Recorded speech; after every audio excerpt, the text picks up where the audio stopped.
Conectar la mente humana directamente a las máquinas. Suena a ciencia ficción, ¿verdad? Pues durante décadas lo fue. Pero hoy es una de las fronteras más emocionantes de la neurociencia y la tecnología. Vamos a explorar cómo funciona esta increíble tecnología. A ver, imaginen esto por un segundo. Poder mover un brazo robótico, o controlar un cursor en una pantalla, o incluso sentir la textura de un objeto. Todo esto sin mover un solo músculo, usando únicamente el poder de la mente. Esta ya no es una pregunta para el futuro, ¿eh? Es la pregunta que está impulsando la ciencia de hoy. Entonces, la pregunta del millón es, ¿cómo funciona?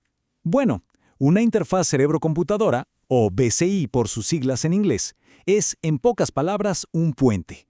Lo que hace es leer las señales eléctricas que nuestro cerebro produce de forma natural y las traduce a comandos que una máquina puede entender. Básicamente, crea una vía de comunicación directa que no necesita de nuestros nervios y músculos para funcionar. Claro que esta idea no apareció de la nada. Es el resultado de casi un siglo de descubrimientos que nos permitieron por primerísima vez escuchar esa conversación eléctrica que sucede dentro de nuestras cabezas.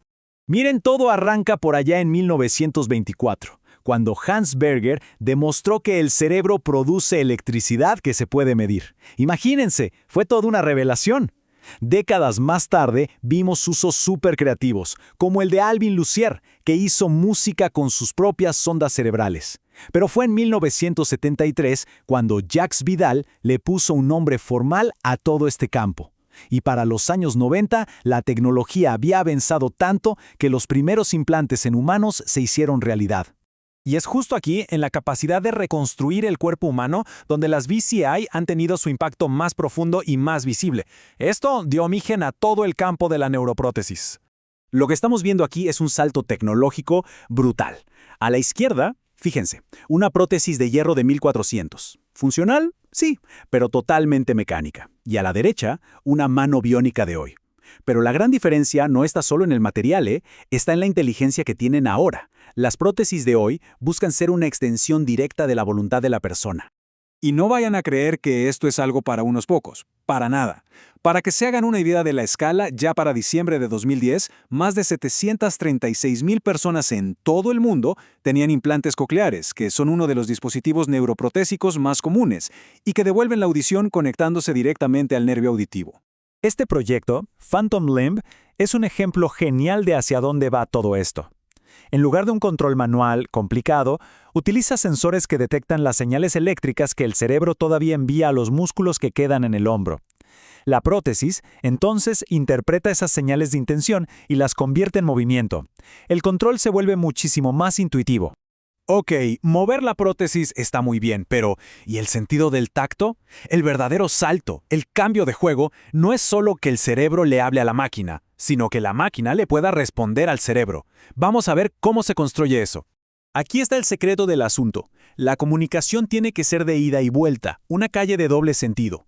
Por un lado tenemos la decodificación, que es básicamente leer la intención del cerebro. Quiero cerrar la mano. Y por el otro lado está la codificación, que es escribir información de vuelta al cerebro. O sea, traducir los datos de la máquina, como la presión o la textura, a señales que el cerebro entienda como una sensación real.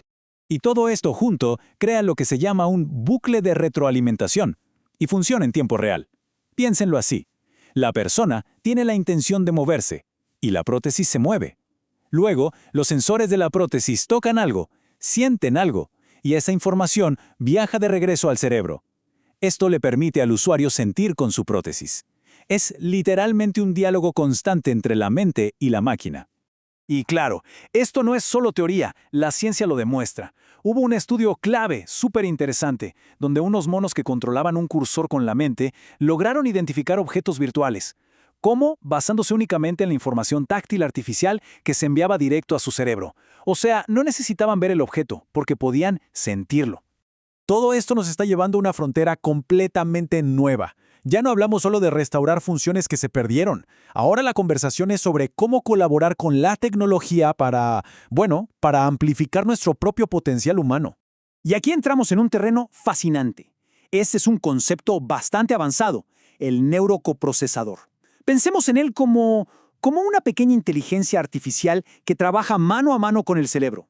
Aprende a interpretar la intención de la persona y la traduce en los patrones de estimulación perfectos para lograr una tarea, ya sea mover un brazo o incluso mejorar la memoria. Y fíjense que esto encaja perfecto con una tendencia mucho más grande. De hecho, un informe de McKinsey lo deja muy claro. La próxima gran revolución tecnológica no va de reemplazar a los humanos, sino de crear colaboraciones mucho más naturales. La inteligencia artificial se vuelve un socio que nos ayuda, que optimiza y reduce errores, pero el contexto, la creatividad y el juicio ético, eso sigue siendo nuestro. La meta es amplificar capacidades, no reemplazarlas. Y si llevamos esta idea de colaborar al siguiente nivel, a su máxima expresión, llegamos a algo que ya se está desarrollando: las BrainNets. Son interfaces que conectan directamente varios cerebros para que puedan resolver problemas juntos, compartiendo información sin necesidad de palabras ni de gestos. Y con todo esto, volvemos a una pregunta que es, bueno, fundamental. La tecnología que empezó queriendo reparar el cuerpo, ahora nos pone de frente a redefinir los límites de nuestra propia mente. Cuando esta colaboración entre el cerebro y la computadora sea total, ¿dónde trazamos la línea? ¿Dónde termina el ser humano y dónde empieza la máquina? Es algo para quedarse pensando, ¿no?